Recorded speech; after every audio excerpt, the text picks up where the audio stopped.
Thank you so much for this invitation, and I'm really happy to be here. And I think the topic is so interesting and so important. Now, I thought a lot what to do today as a keynote, and I decided to make some really basic theoretical thoughts. So perhaps it's a little bit basic, but I think it's important to think about these basics and also the things that we all know, but perhaps from a different angle. And I'm doing it with really some reflections on a gender-specific approach to metal.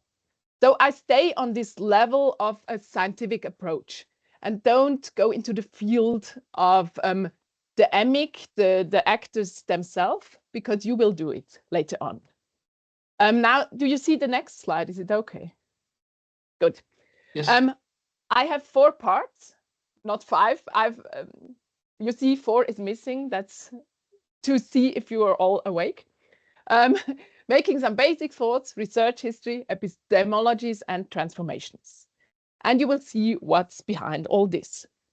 But firstly, I want to just say a little bit about my own methodological background, because it's important for this topic, who I am and from which angle I look. And firstly, I have to say I am a European scholar. So I have a Eurocentric background. And I think that's very important for the view on gender because it impacts my view, of course. So that's a little bit, a sort of problem perhaps, and we can discuss it afterwards. Now, I made a lot of research since 2004 in different metal subcultures, a mostly qualitative socio-empirical one. I made research in black metal, in Christian metal, also in classical heavy metal. And I really wanted to understand these subcultures in the sense of understanding the meaning-making processes. So what I did were I made participatory observations, but also qualitative interviews with very different actors. And I tried to become part of these fields by playing in bands, but also working behind the bar and selling beer or driving musicians around and writing lyrics and so on. Just being part and understanding all these complex meaning-making processes. Now, my background is from the study of religion, but I'm strongly influenced, especially by British cultural studies. So that you understand, I will always now say that context is relevant and so on. Now, I make research on gender also since 2006, so nearly 20 years now. I published a handbook on gender and religion. So yeah, it's these two things are topics that are quite fascinating me since a long time. Okay, that was my background. And I want to start with some really basic thoughts. Really basic. So the first basic thought is metal is a part of popular culture. And that's so basic that you will say, yeah, of course, metal is a part of popular culture. But we can ask, what does this mean? What is popular culture? And what does it mean for our view on women in metal? Now, okay, what is popular culture?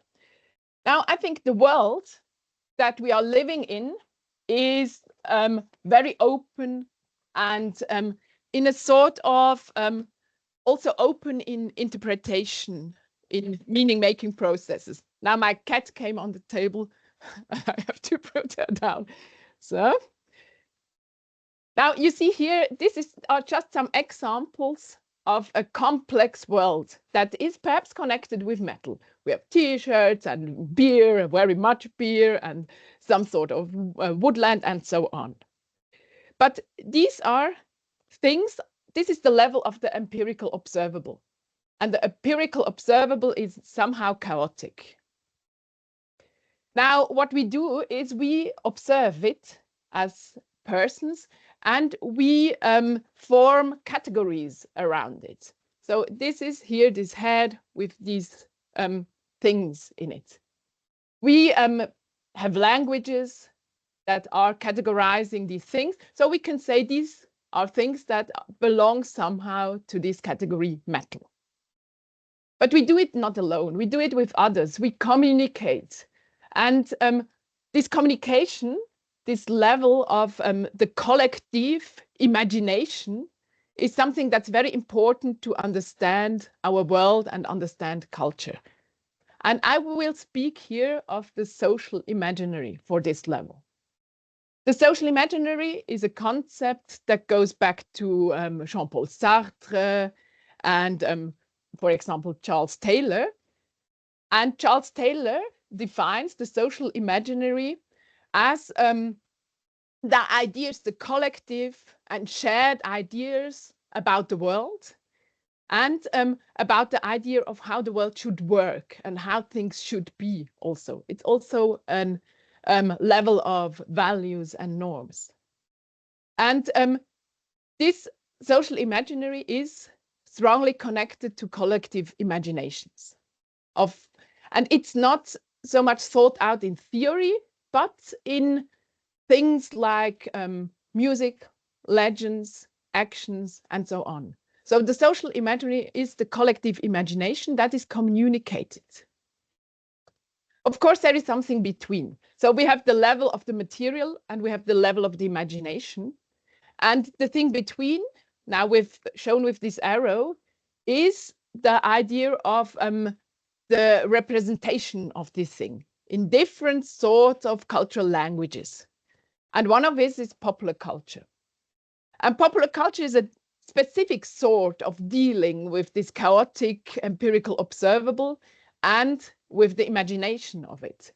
Popular culture is something that is globalized, and popular culture bridges the different subsystems of culture. For example, metal can be part of a concert, of course, but that it can be also part of sports. By metal yoga, or when we run, we can listen to this music. Metal can be part of a school system. If someone makes a presentation in school about metal, metal can be a part of, for example, a part of hobby world, or it can be a part of a job world, as we do it here. It can be part of science also. So popular culture is bridging these different systems. And popular culture is a globalized culture. But popular culture also globalizes not only images and music and so on, but also these imaginations that are connected with it. So we have also a sort of value system that's connected with popular culture. And here, of course, we come into gender now, because metal as part of popular culture includes gender images. And these are gender images also that are important in the whole popular culture, in mass media and so on. So to add again our image, in the observable world, we have everything. We have very different persons that do things, different gender systems, different ideas of what women or men or queer persons are. And these are, of course, also regional and time specific. On the level of the imagination now here with these two figures in green and orange, is it also a little bit complex, because the imagination is a cultural specific one. There are different gender concepts in different parts of the world. Now, what popular culture does is it is the question, what does it with these gender ideas? How does it bring this complexity and these imaginations that are culture and time specific together? Now, normally, if we want to look what popular culture does, we can, of course, look at films and music and so on, or we can ask artificial intelligence. And of course, I did it. It's quite interesting. I took an AI image generator. It's now Lexica, it's just one of them, and said it should generate an image. And I suggest that the image that it generates is based on an idea of a common imagination of something. Now, I took a metal topic and I prompted it should construct for me a photography of a normal man on a tank. And it's very important, this normal here, because just a normal man on a war machine. And what it did, it was this thing. You see, it made 4 images, and you see it's, yeah, it's a war context, of course. It's a war machine, and we see here different men. One is seen from the back, the other 3 from the front. They have short hair, they are a little bit bloody. They are fighting, I suggest, in these machines. They are in uniform, and the age is perhaps something between 30 and 40 or something like this of these men.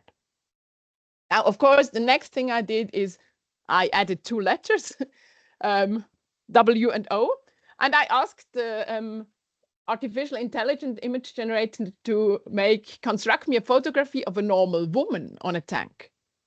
And yeah, what it made was this. It's quite interesting because the only thing I did was changing man to woman, but the images are so different. And I think we can understand the popular culture imaginations here quite on one view. What we see here are also 4 images, 4 women. And I live in a very small village with around 200 persons, but no one here looks like this. The man could be normal man, but no woman here looks like this. These women are now very young. I would suggest between 15 and 20 perhaps. They are very beautiful, just like models. They are not in total uniform, but in a sort of sexy uniformic style. They don't drive the tank, but they are sitting on it in a, you see, model sort of style, and they have, of course, perfect hair. That's very important. So what we see here is, in this direct comparison, that there are, of course, popular culture gender images until today. And they are very strong. They are based on specific values and specific ideas of body performance, of identity. So we see here a sort of social order in these images. Now, if we put this together, we can say the empiric world is chaotic and diverse. The imagination is culture specific, but the popular culture here is very much strong. It's still a strong heteronormative gender idea. It's constructing stereotypes, and they are globalized via these sorts of popular culture, so via film, but also music. Now, metal, I think, has to deal with such stereotypes and has to also cope with such stereotypes. And it's very interesting what metal then does. And for that, we have to look in the fields, of course. But I want to take another look. I want to look on the research history and first, and then ask what we can do in metal studies to approach these sort of gender images. And the research history of metal studies, not of metal, but really of metal studies, is interesting in itself. I make it very short because of time, but there were some studies before the 1990s. Of course, there are also studies on rock music a lot and hard rock. But often we construct our own research history in the beginning 1990s, where metal studies became popularized. And these are 2 of the very famous books from the 1990s. Dina Weinstein's book and Robert Walser's book, you all know them. But what's quite striking, I think, is that both deal with gender and gender questions. Robert Walser explicitly with masculinity, with hypermasculinity, with also what we would call today toxic masculinity. And Dina Weinstein strongly because she is a female researcher in this field also a fan. And what happens here? How does these power relations are structured? Some other books followed in the 1990s and 2000s, but a big amount of research came up since 2010 on gender and metal. And since then, I think it's exploding. I would suggest metal and women, or metal and gender, is one of the most important topics in metal studies since the beginning. Now, why? That's, of course, very interesting. I think it's because the beginning here in the 1990s is connected somehow to the so-called third wave of feminism, where new questions came up on the one hand, and on the other hand, it's a strong answer to the public view of metal as a problematic and really problematic music genre, with the idea of bringing young people into problematic ideas, to aggression, to drugs, and so on. And also with the discussion about what happens to young women listening to this music. So I think it's a double answer to a public idea of metal in this time. And the main topics until today in research history on metal and gender, or metal and women, is firstly masculinities and hypermasculinity. Still until today, there is a wide range of research about what are the images of men, of course, in contrast to women and other genders in different scenes. What happens here? How is body, but also a sort of gender role constructed with it. The second topic is on female musicians. That's also a very important topic. What happens if women take on leading roles in bands? How are they discriminated? What happens here? The third one is on female fans. What does it mean to be a woman in a metal scene, in which metal scene, and so on? The third one is strongly about the interrelations between boundaries, gender boundaries, the construction of gender roles in very different metal subcultures, also with a comparison on them.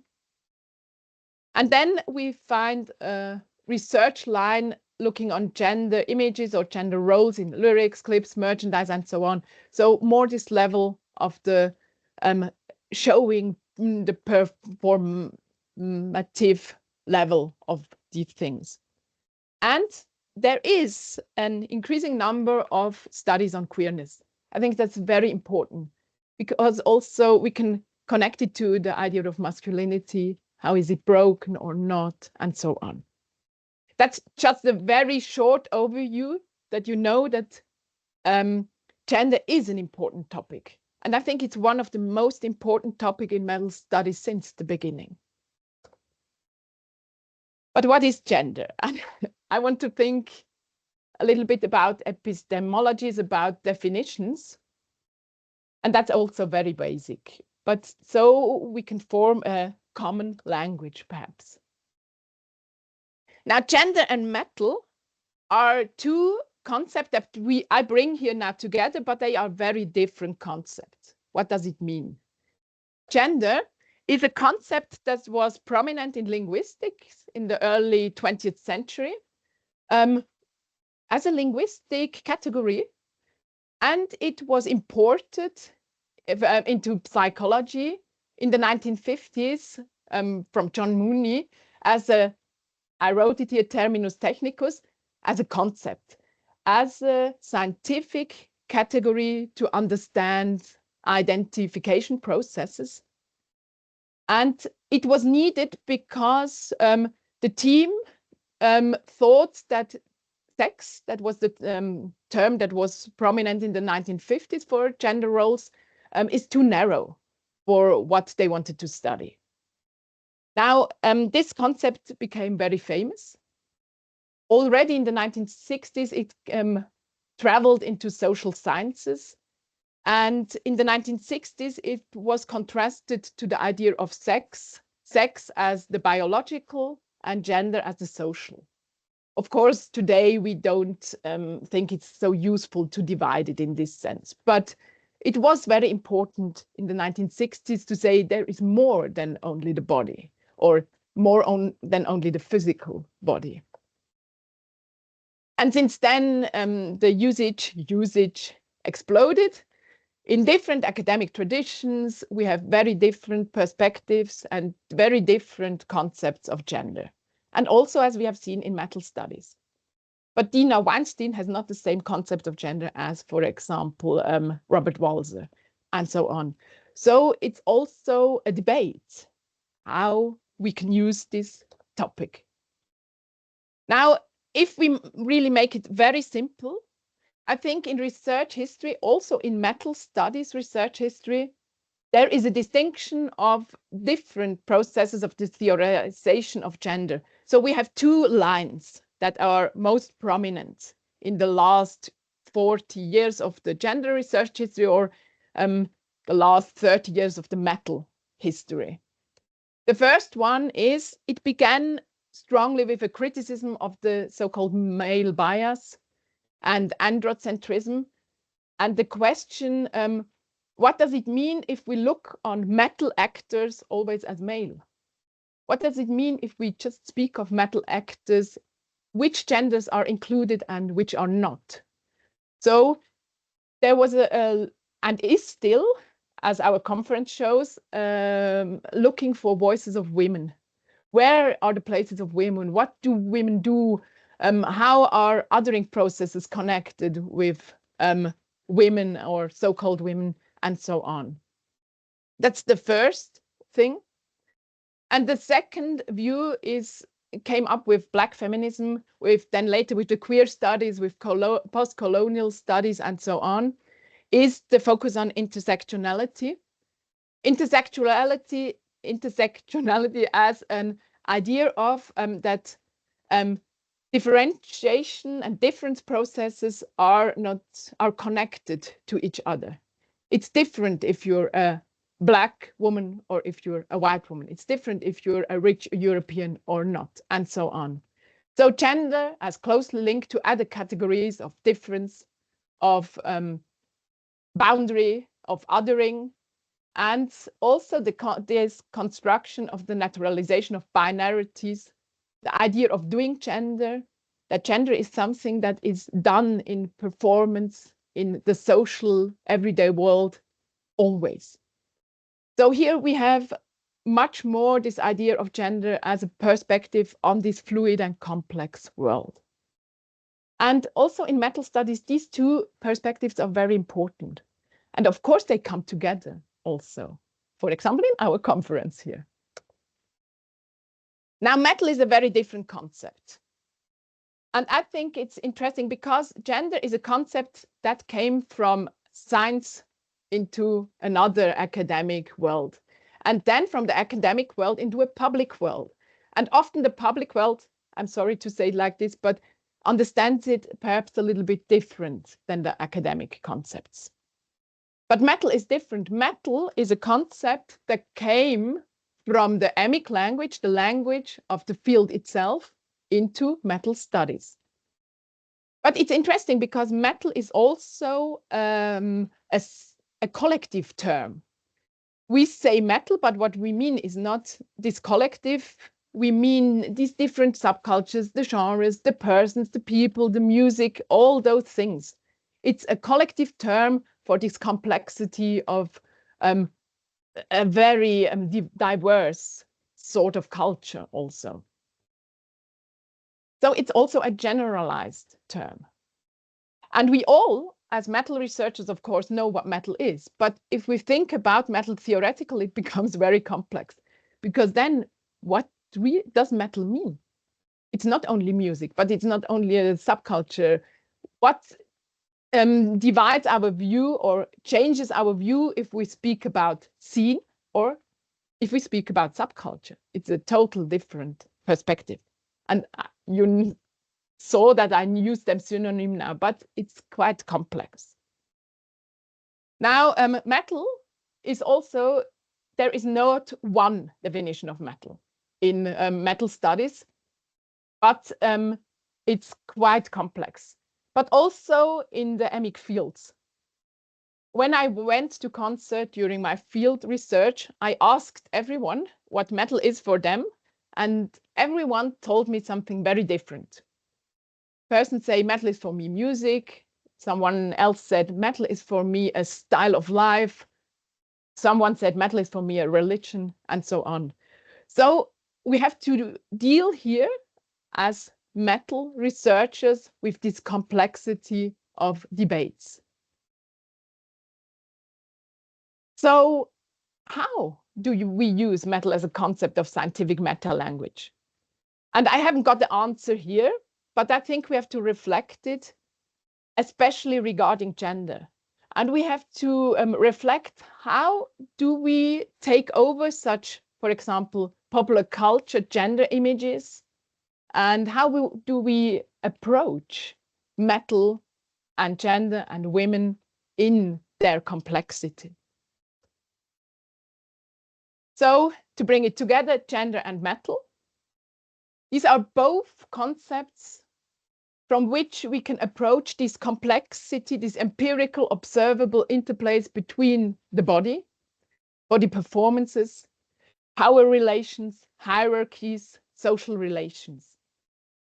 Because we are, of course, also bodily persons, and there are social orders that are based on body orders. And that's quite a network that we dive in as metal researchers. Metal is something bodily. It's something that's working with the senses. And what do we do if we research it as also bodily persons? So I think gender and metal in this combination is something that is in transformation and very fluid. It's doing gender in interaction with doing metal. And it really depends also on persons.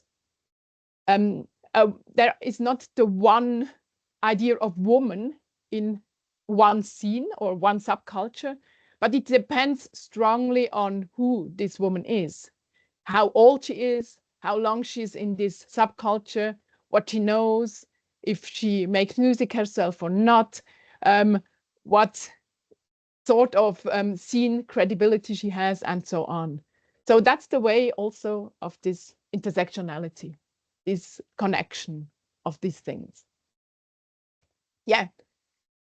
So I think neither gender nor metal constitutes a given or unevocal category. And that's a chance. That's not a problem, but I think it's very important because we have to speak about it. And we have to look very deep into the scenes, how they construct not only body, but identities, identifications, and also othering processes. And of course, in metal studies, there's no generally accepted definition. And it sounds also a little bit simple and banal, but there are impacts on this because we can change our view. And here we can also act, for example, then in an activist way, if we would like. So there are different concepts of metal and of gender in the scene, in the public, and also in metal studies. So to just show this image again, it's this complexity of the world. And we see now, if we look on this from a metal studies perspective, we can ask and we can reflect from which angle do we look. I think that the categories and the concepts of metal and gender depend extremely from where we look. Do we look here on the field, on the empirical observable? Which categories do we use to make some sort of typology? Do we use, for example, female and male or woman and man? And what does it mean to use these categories? And how can we not make it simpler than it is, perhaps like this. We can also look at popular culture, at this construction between, at the representations of metal in media. Is gender, how are women constructed here? We can, of course, try to reconstruct the social imaginary and look onto the imaginations of gender. What is the ideal woman in gender? In which gender subculture is the ideal woman constructed in which way? This is, for example, the whole question on hypermasculinity is strongly a question on values, norms, and this idea of the imagination. Or we can look on from a sort of alien or outsider perspective on this whole construction also. Now, okay, as the last point, I want to think a little bit about what does it mean to look? What does it mean to look on gender and metal or on women and metal from a metal studies perspective? And of course, we are part of the field, even if we are not listening metal ourselves. We become part of the field as researchers. And we are influenced by everything that's around us. We are contextualized persons. For example, of norms and values, of our own ones, the ones from the scenes also. We are influenced, our perspective on metal and women is influenced by our own gender identities that we have, by our own contexts. Are we like I am Swiss, or are we from South America, and so on? It's strongly influenced from our own metal experiences. Are we fans? In which subcultures did we grow up? And so on. It's strongly also influenced by our individual biographies. How old are we? Who are we? What experience, life experience do we have? But it's also influenced by public debates and so on. And as the last point, I want to think with just 3 slides about what does it mean to change a view on metal with a gender perspective. And that's just one possibility of many. So I've called it transformations. Now, if we are influenced of public debates, it's easy to follow them. And in public debates, it's the question of gender and woman is answered in this way. I made a Google research. If in Google you search for women and metal, you find these things. For example, female fronted metal, list of female heavy metal singers, 20 women vocalists in metal, and so on. So it's a strong perspective. It's a public view here. It's a strong perspective on the woman in the band, the woman playing, and especially the woman singing, the front woman. But that's, I'm saying it now from a feminist perspective. From a feminist perspective, this is quite a very sort of patriarchal view. It's the view on the person standing in front. It's the view on a person that's fighting alone.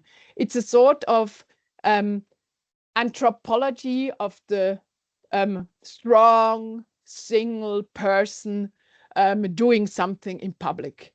And that's from a 19th century view, a very strong idea of masculinity in a sense. And perhaps if we look at gender and metal, we could just shift the view. Because as I told in the beginning, I made a lot of field research, and as a woman researcher, I was of course often also in these other fields. I stood behind the bar and sold beer, for example, and so on.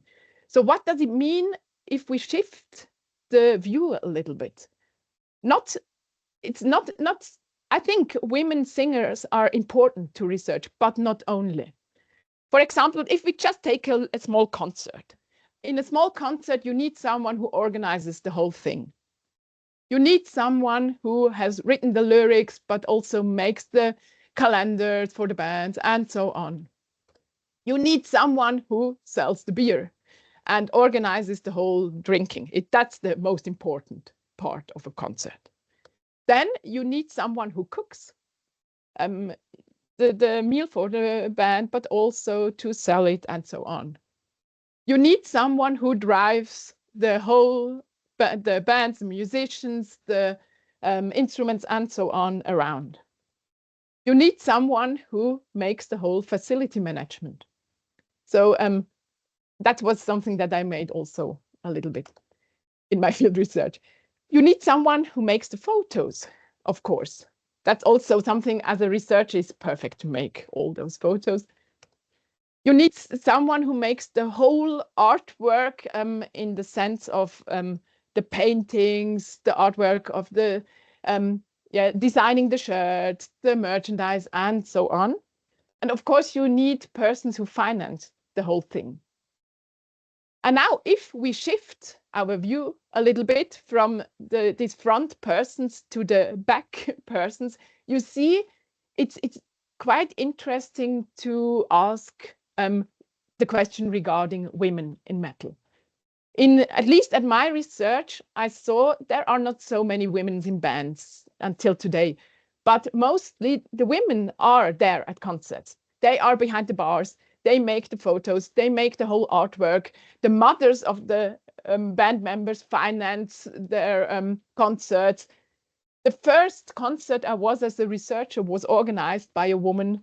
They drive the cars and so on. So what would happen if we would take this serious too? What would happen if we would make a study about the cleaning of the concert room and not only about the singer of the bands? So perhaps I think a gender-centered approach also means or could mean a change of perspective on metal and a transformation of the concept of metal not only as a person on the stage, but metal also as a quite complex network of very different persons that are there. For example, a perspective on everyday life. And that's interesting because I made a lot of interviews with metal musicians.